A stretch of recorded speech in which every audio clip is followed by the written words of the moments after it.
नमस्कार दोस्तों, आज की कहानी है अनाथ बेटा। एक शहर में दीपक नाम का एक लड़का अपने पिता के साथ रहता था। उसकी माँ को कैंसर हो गया था, इस वजह से वह ख़त्म हो गई थी।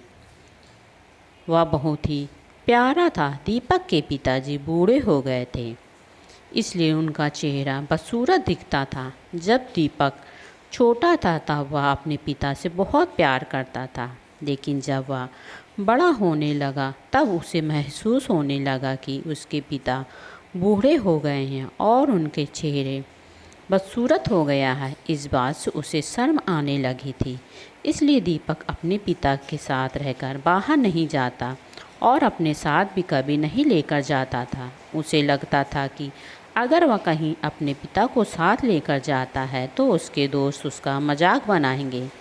इस वजह से वह अपने पिता को भला बुरा कहता था कि बूढ़े हो गए हैं, आपकी शक्ल अच्छी नहीं है, आप स्टैंडर्ड नहीं दिखते हैं, आप अच्छे से नहीं रहते हैं, आप गांव के लोग जैसे रहते हैं वैसे आप रहते हैं। मेरे दोस्तों के पिता कितने अच्छे से रहते हैं, आप मेरे पिता नहीं हो सकते। ऐसा कहकर वह अपने पिता का दिल दुखा देता था। दीपक के पिता बेचारे अपने बेटे की बातें सुनकर और उसकी सोच देखकर बहुत दुखी हो जाते थे। अपने बेटे की ऐसी बातें सुनकर मन का दिल बैठ जाता था। ऐसे ही एक दिन दीपक बिना टिफिन लिए स्कूल चला जाता है। दीपक दिन भर भूखे रह जाता है, इसलिए दीपक के पिताजी खाने का डिब्बा देने के लिए दीपक के स्कूल जाते हैं। अचानक अपने पिता को स्कूल में देखकर दीपक को अपने दोस्तों के सामने बेइज्जती महसूस होती है और उसे अपने पिता पर बहुत गुस्सा आता है। फिर वह शाम को घर आता है, अपने पिता को कहता है कि पिताजी, कितनी बार कहा है आपसे कि आप स्कूल में मत आया करो, क्योंकि स्कूल में तुम्हारी वजह से मेरी कितनी बेइज्जती होती है। सब दोस्त मेरा मजाक उड़ा रहे होंगे, इस बेइज्जती से तो भूखा रहना ही अच्छा था। फिर दीपक के पिता बोलते हैं, मुझे माफ़ कर दो बेटा, मैं फिर कभी तुम्हारे दोस्तों के सामने नहीं आऊँगा। यह कहकर दीपक के पिता की आंखों में आंसू आ जाते हैं। वह मन ही मन रोने लगते हैं, लेकिन फिर भी दीपक के पिताजी उसे हमेशा अच्छी तरह से ख्याल रखते हैं और ज़िंदगी में उसे किसी चीज़ की कमी नहीं होने देते थे। ऐसे ही दिन बीतते गए। दीपक बड़ा हो गया। अब वह पहले से ज़्यादा अपने पिता का तिरस्कार करने लगा। हर वक्त अपने पिता की बेइज्जती करता रहता था। खुद का गुस्सा वह अपने पिता पर निकालता था। दीपक के पिताजी बेचारे सब कुछ बर्दाश्त करते थे और मन ही मन दुखी हो जाते। एक दिन दीपक अचानक अपने पिता से गुस्सा होकर घर छोड़कर चला जाता है। दीपक के पिताजी दीपक को खोजते हैं, लेकिन उसका कहीं पता नहीं चलता। उसके दोस्तों से भी वह पूछते हैं, उसके दोस्तों को भी नहीं पता था कि आखिर दीपक घर छोड़कर कहाँ चला गया।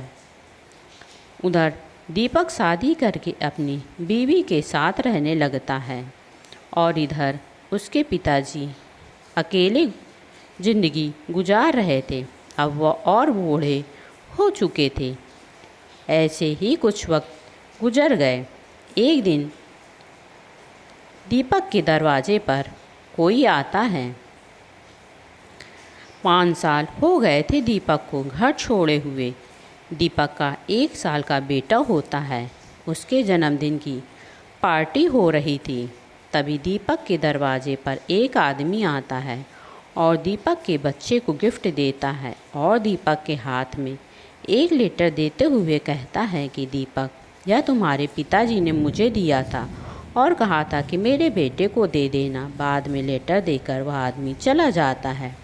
उसमें दीपक के पिताजी ने लिखा था, बेटा तुम्हारे दोस्तों ने सही कहा था कि तुम्हारे पिताजी तुमसे ज़्यादा कहीं बड़े और बूढ़े हैं।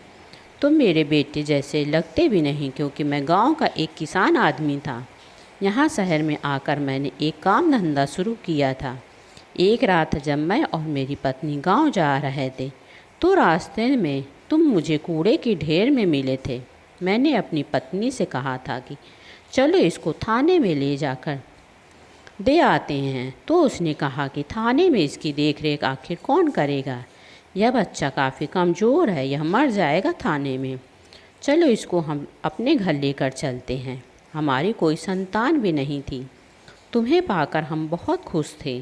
तुम्हारे और मेरे बीच 40 साल का अंतर है। अगर मुझसे कोई गलती हो तो मुझे माफ़ कर देना और मैं अपनी सारी संपत्ति तुम्हारे नाम करता हूँ। दीपक को लेटर पढ़ने के बाद अपनी गलती का एहसास हो गया कि वह एक लावारिस बच्चा था। न उसके माता पिता का कोई पता था। पिता कभी भी बुरे नहीं हो सकते। यह बात समझते ही दीपक फूट फूट कर रोने लगा। उसके प्रायश्चित की कोई सीमा नहीं रही। दीपक को अपने पिता से मिलने की बड़ी तमन्ना हो रही थी। वह अपने पिता से दिल से माफ़ी मांगना चाहता था, लेकिन अब बहुत देर हो चुकी थी। वह ज़िंदगी भर इस बात से पछताता रहा कि काश वह अपने पिता से एक बार फिर मिल पाता और दो प्यार भरे शब्द बोल लेता, जिसे सुनने के लिए उसके पिता के ज़िंदगी भर कान तरस गए थे। दोस्तों, अगर आपको हमारी कहानी अच्छी लगी हो तो प्लीज़ मेरे चैनल को लाइक शेयर ज़रूर करें और ऐसी ही कहानी सुनने के लिए हमारे चैनल को सब्सक्राइब करना ना भूलें। धन्यवाद।